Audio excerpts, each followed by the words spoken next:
What's up, guys? It's Sean Reeves Live, and today we're going to be checking out a song from McFly. This is actually the story of the song, and I'm really stoked. This one's one for the radio, and homies, we're literally about to be seeing McFly live in just a few short freaking days. As of right now, it's literally going to be single-digit days, and I'm really excited about that. So if you guys are going to the concert, if y'all do see me out there, please make sure you say what's up.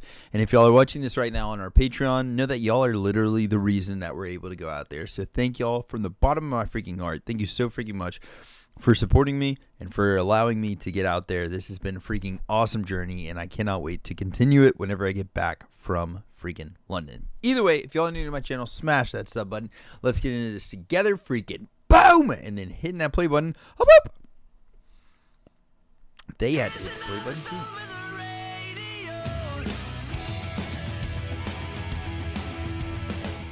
One for the Radio is a song that I had written at home when I think we're making Wonderland or Motion in the Ocean.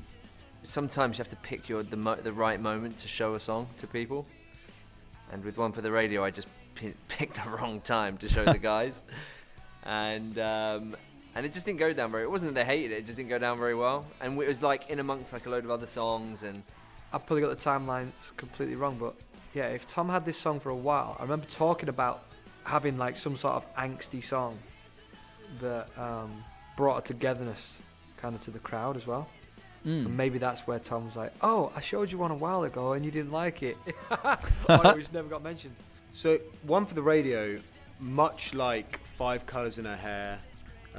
What other good examples? Like Party Girl, I guess.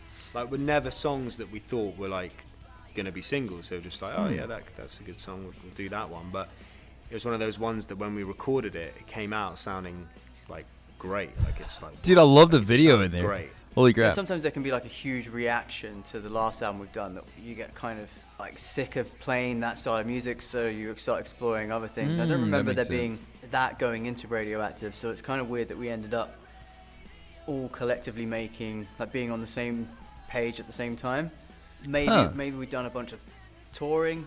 Maybe this lady, dude, that, she got the moves. So like when you're playing live loads, you've really got a clear image of like what it is your music does, not just like the radio and TV and promo and all of that. Like what actually goes down better live and what's really fun to play. That is such a really cool analogy. I mean, like, knowing even, like, down to the riff, what this riff is going to do to the crowd, or, like, what the crowd's, how they're going to interact with that song is a really interesting thing. That's very cool.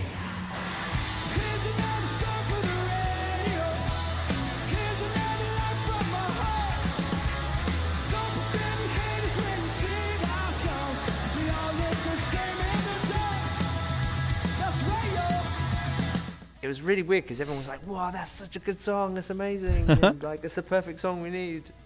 And I was like, "Yeah, well, I did play this to you like 2 years ago." And no one liked it. That's so funny. But it's like, yeah, thankfully everyone. I obviously did a much better job the second time around at selling the song. Everyone kind of jumped on it, and it just felt like the kind of right song to lead that whole album campaign and kick things off. It's certainly like probably the first time we actually said something in a song. I think we were from the band, this target band that would get slagged off by people, and like people would give us shit, you know, and so I think the lyrics were really sort of addressing that, and you know, there was a bit of like, for the first time, a bit of angst. That's awesome though, actually. And also too, like, I gotta say, with him saying like he didn't necessarily maybe pitch the song in the best way the first time or something like that, or it just wasn't the right time for that song to come out. Think of how many times like maybe somebody's told you something like a proverb or something like that didn't really stick with you at first, but then you hear it later on, like when you actually needed to hear it, and it just makes more sense to you. That's happened to me a lot in my life, especially recently, where it's like, man, that makes so much sense. Or like or if somebody tells it to you in a slightly different way, but it's around about the same thing. You know what I mean? So I like the idea that this song has life, and it has like, it finds you when you need it. And I think that's a really great idea that this song like was born because of that. Like, we're hearing it now because it came about at the right time for the band. I think that's very cool. Stage when we antics. were putting together Radioactive, the album, we had gone independent from our record label, and we just knew it was a chance for us to really, for the first time, actually make the album we wanted to make with no one else. That's awesome. No other involvement. There was no one else around that could Where possibly are those homies? get in the way of like whatever the vision was for this album. We would only have ourselves to blame. And so we were writing, these songs like Lies and Everybody Knows and POV and What? songs All that these? just Oh, had well, this yeah, kind of, Radioactive. Heck slightly yeah. heavier feel to what we'd done before. That's the thing that's great about McFly, but also makes it hard about McFly is for people that connect and unite, but have 4 very different kind of voices and influences and stuff. And so, but I think you can see from all our albums, they're all very different. But this one, I felt like Radioactive was the time that we were most kind of, connected and on the kind of same page. Well, I mean, think about it this way. You've got essentially this band that, like, the record label and the band together have made, like, these amazing, amazing feats in the music industry. I mean, like, freaking #1 charts and stuff like that. Done wild stuff with music together. And essentially, like, now trying to step out on your own and see what happens. I feel like that takes 4 members connected, like, united to actually put that together. And I mean, because think of the fear of that. You know what I mean? That would be kind of like, it would be exciting as hell, and also I'd be slightly terrified. It would be like on that teetering thing, which in my opinion, that's where some really cool stuff happens in life. The freaking edge of like fear and excitement. You got to be so stoked about something, you're a little fearful. You know what I mean? And I feel like that's awesome. But that's probably, I mean, I remember listening to this album because we actually did a full album reaction to Radioactive, and I remember listening to this song, and I think I even said in the reaction, so somebody please correct me if I'm wrong, but I believe I said something about this one feels different. This feels like they just they're doing what they want to do. I'm pretty sure I even said that in the reaction. If I did, freaking kudos to myself on that. That's freaking awesome. But I know that in that album it has a lot of that vibe to it, just kind of like, this is us now. We're doing us from here on. I like that. At the same right time in our lives, the right sound, for our band at the time, it all just kind of clicked. How we got to Australia, though, I don't know. Or how we even ended up at that idea, but it's probably the best idea anyone has ever had. Back then we were, 4 lads that, don't really have family responsibilities. So you just had all the time in the world, and what better way to do it than go away and just take yourself away from your life. Get that passport stamp, dude.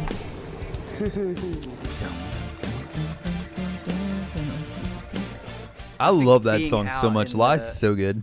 Sun, being somewhere completely different, kind of added to the excitement of like every day driving into the studio over Sydney They Harbour look Bridge, so out of place in seeing some the ways. ocean, and it didn't ever feel like you're going into work.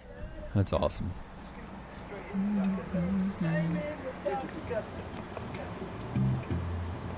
Short course. What's the last lyric? Chorus? We all look the same in the dark.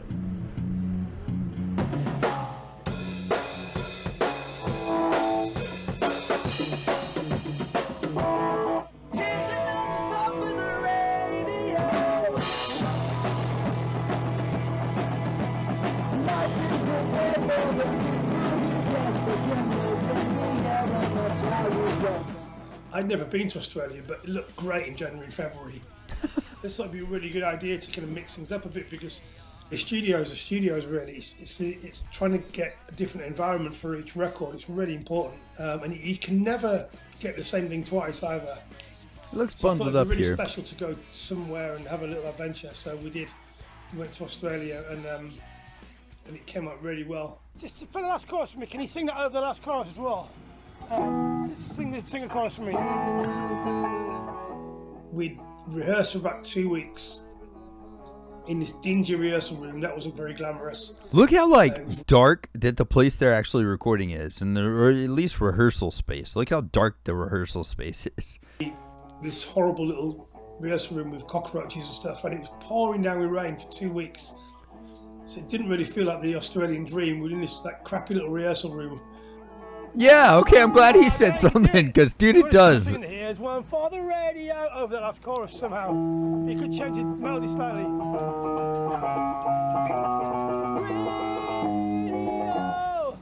Radio.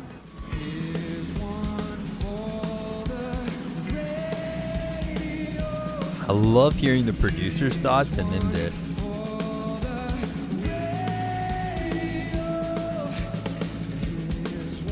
What a freaking rock star, dude. What I loved about that song was that it was written about us, about our band. Because, I think it was at a time when it's like, well, what do we want to sing about?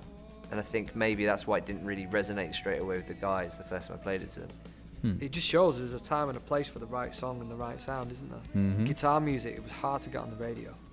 And it pissed us off. We was like, why? We were kind of out of our angsty years of, singing about love and our failed relationships. But we still had a lot of passion and angst and emotions about our band.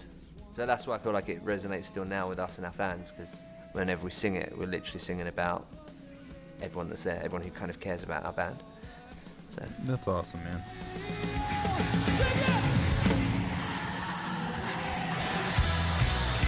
Gotta love their energy live. They have so much energy, dude.